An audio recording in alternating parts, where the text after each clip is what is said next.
everybody, good morning. This is Jean here. Thank you for your good wishes again. I'm feeling a little bit better, but I gotta tell you, babble, babble, babble on, because people don't like me to babble, but some of you like me to babble. I'm feeling a little bit better.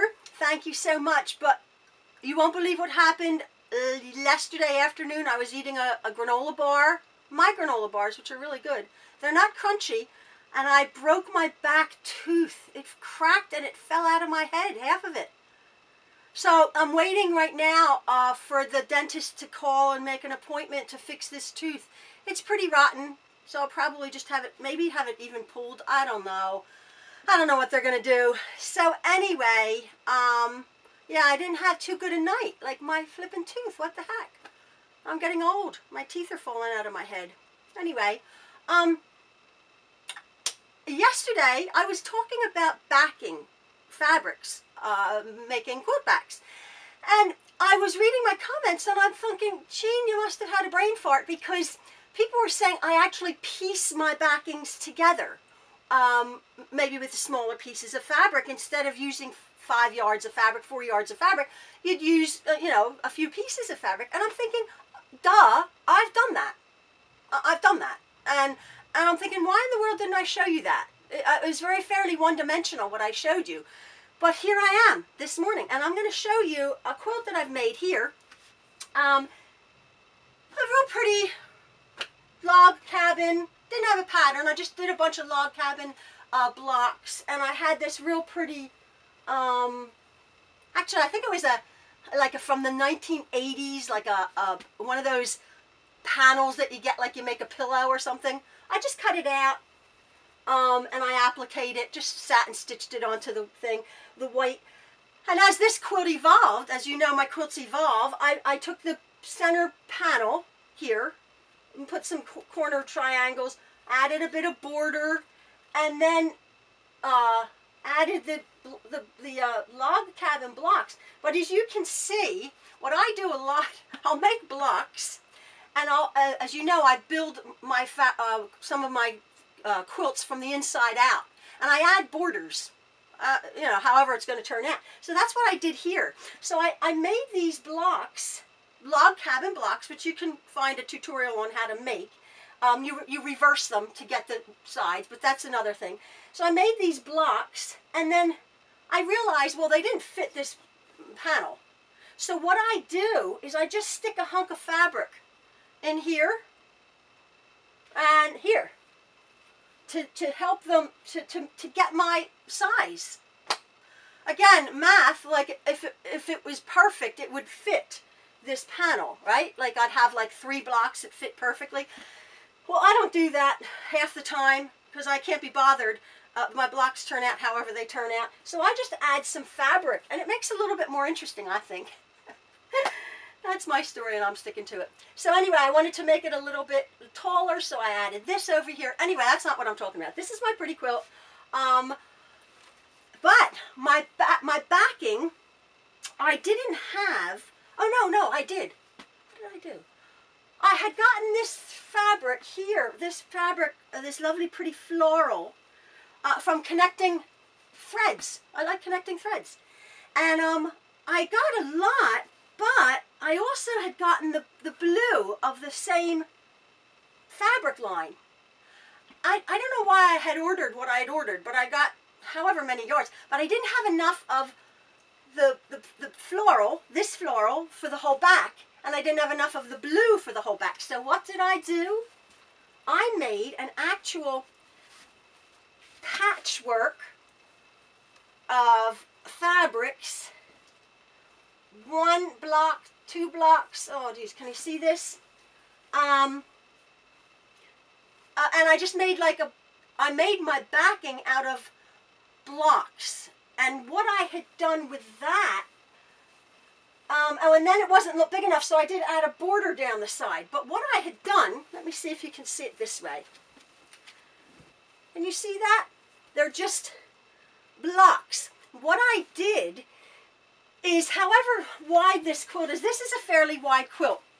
But what I used on this quilt, on the backing, in these blocks, is I used this I use this ruler. It's an Omni Grid for 14-inch ruler, 14-inch square, 14-inch square Omni Grid ruler. And all I did is I started cutting out the white, the white floral, the blue floral. And I made enough of these white and blue to go. How I would have done this is like I would have started over here. Okay, I would have started my block over here. So I did 1, 2, 3, 4, 5, 6. I think it was 6 blocks of this one across. Again, you can measure. And then however many down, 8 squares down. So if I needed, 6 blocks down, 8, I needed like 24 of this size, square for this quilt, of each block, of each fabric, because this is a large quilt. But what I'm getting at is, with any size quilt, you can use a large ruler and just cut out squares of different fabrics and piece them. Now it's a little bit more work, obviously, because you're almost making another quilt, but it's not really. You're just cutting out squares. You know me and my squares. You're cutting out squares. But I think it makes a very, here, I'll do this. I think it makes a very interesting, pretty backing for the quilt. And this one, I do remember making this. I hadn't cut out enough of these, and I got a bit fed up, so I just cut a length of blue and bordered that. Now, when you cut your squares, you must remember, you should cut them bigger, because you remember you have to allow on the sides of your backing and on your top. But it's important to center your quilt top on your backing. Now, you probably won't be making a quilt this large, and therefore I had to add this blue border, because I messed up. But I'll show you what I've done. I just made this recently. I made this little quilt for a friend of mine who lives in England. I have to send it to her, actually. Little teddy bear quilt. Again, I got a panel, and I cut my panel out. I cut the bear out of the panel, and I don't know if you can see or if you remember, what is this? This is my little 10-minute quilt block. Remember, with my little turning, my little bias turning that I stick my little thing in? I made it small. I just made a little one. I just sat and stitched raw edge. I just cut it out and raw edged the teddy bear on. But I didn't actually, I had some fabric for the backing, but I thought I'm going to make it a little bit more interesting. So what did I do? I did patches. I did a darker patch, all pale blue, pale creams and tans and pinks. So I just pulled from my stash all different fabrics. And these, I believe I used this is a 12.5-inch square ruler. So I just cut out squares of fabric, 12.5 inches. So actually, and again, I started over here. Oh no. Oh yeah, how did I do that? Oh, maybe I used my bigger ruler. Yeah, I think I used my bigger ruler. Yeah, whatever I did. I made these bigger. I did go out here to get the size for the batting, because the backing, remember, you always need to make your backing a little bit bigger. So whatever the size is, you want to sort of start your squares over there, and just remember, when you're actually sandwiching your quilt, you lay your backing, and then obviously if you have a pieced backing like my Patchworks, you want to center it, so the back looks pretty.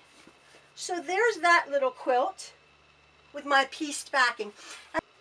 So I have another quilt I want to show you, the teddy bear quilt I showed you, and then I was into this pink and blue shabby chic look, and so I made this quilt, very similar actually, sort of robin's egg blue and pink. And again, there's my pretty floral border. You're gonna get sick of my big floral borders, but I like them. Makes a pretty quilt. I trimmed this quilt up with like a cording, like a satin cording, just to make it pop a little bit because it's such a low contrast, soft colors. But as I was, just a patchwork type of thing, but as I was doing the backing, I remember when I was making it, actually, I had 3 different fabrics that I pulled from. I didn't have enough yardage. I think this would have taken 6.5 yards or something of fabric, because it's a big quilt. I had like 2 yards of one, 2 yards of another, and 2.5 yards of another. So what did I do? I made a patchwork back. And again, with this one, excuse me, I used the 12-inch ruler. I just cut out squares. I figured out how many, yeah, you see how many I needed across, adding some for the border that you do cut off, but you don't want to like do it right to the edge, because you know you're messing about with your backing. So make your backing bigger. You can always use the scraps. So that's what I did. I used the 3 different fabrics, the floral, the peach and the cream, and then the little blue, the blue and white little tiny stripe.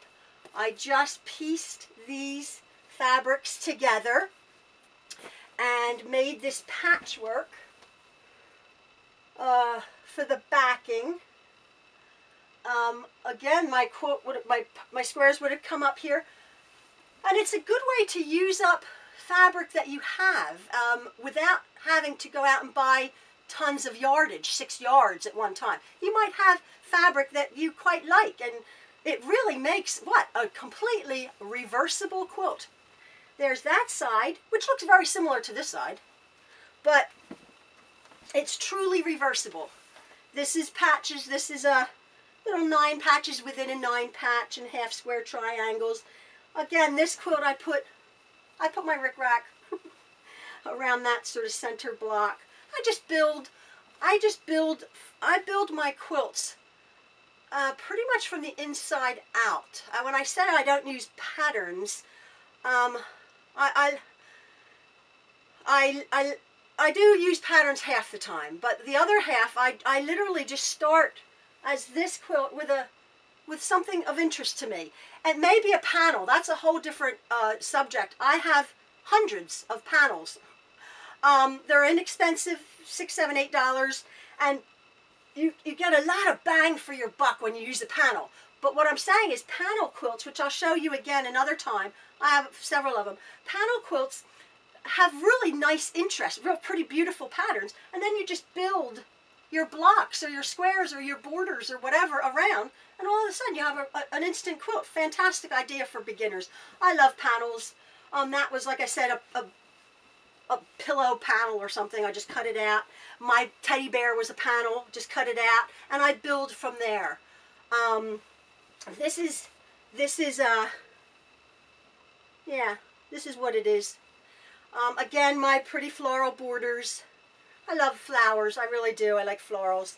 But again, there's my pieced backing, my patchwork backing. So quilters, go and get yourself, and as I said before in another video, this is a 14-inch, this is a 12.5. You can get 18 inches of these. So then you just start cutting out 18-inch squares. And then I was thinking, as I was going to do this tutorial, like if you have a bunch of fat quarters, like there's no reason you have to make squares. You could use fat quarters and just make up the quilt. Just again, rows. You know, if you need 6 across, 8 down, to get your backing bigger than your quilt top, measure it. You can figure that out. But like if you got 18 and an 18-inch ruler, like, okay, it'll take, you know, quite, 18, 30, you could get like 4, yeah, you could get like 4 big 18-inch squares out of a yard of fabric. So anyway, yeah, you can do the math. So yeah, so this is what I do. I like making my little patchwork backings. I totally forgot that I did. Thank you, somebody, for telling me. was it Bonnie Lee? I think, I don't know, forget. Somebody reminded me that I'd done my patchwork backings. And you make a reversible quilt. Anyway, that's that. My pretty quilt, my backing. So, yeah, have fun. Again, throw the rule book out, get some pretty fabric, cut them into squares, sew the back, just make it bigger. Remember that. Make it bigger. And you have a pretty patchwork reversible quilt. And you'll be pleased with your work. It does, because you have more seams in it, it will make a heavier quilt, a little bit slightly heavier, which I like. Gives it a more of a medium weight, medium to medium heavyweight quilt, because it has more seams. The more seams you have in a quilt, the heavier it is, apparently. I've read that somewhere. So anyway, that's my little thing for today. I forgot, like, to tell you that, as I said, I was a bit one-dimensional on my backing thing yesterday. Yeah, so I feel a little bit better today. I still have a cough. I just got a phone call from the dentist. 1:45 tomorrow. I got to go get my tooth fixed. Fortunately, it's not hurting me. So, but what the heck? Fell out of my mouth. Oh, I'm just looking at this real quick, if you're interested. I actually quilted. You know how I like to quilt my borders from inside out? Well, this one I actually used, you can't see it, but I actually used a wavy stitch instead of just a straight stitch. Can't really see it. About every 1.5 inches, 2 inches, like I do. From this out, the border, all the way around the quilt. Tons of stops and starts, but boy, I like the way it makes a nice quilted border. And that one I did I set my machine on a wavy stitch. Even a basic machine has like a wavy decorative stitch. So you could try that instead of just straight stitching. Again, I quilted this completely on my home sewing machine, as I do, but there's no free motion quilting. Actually, I'm looking at it. The entire quilt, I used a wavy stitch, except through these center blocks. I did a wavy stitch all the way in that grid pattern. Remember, I did a grid pattern?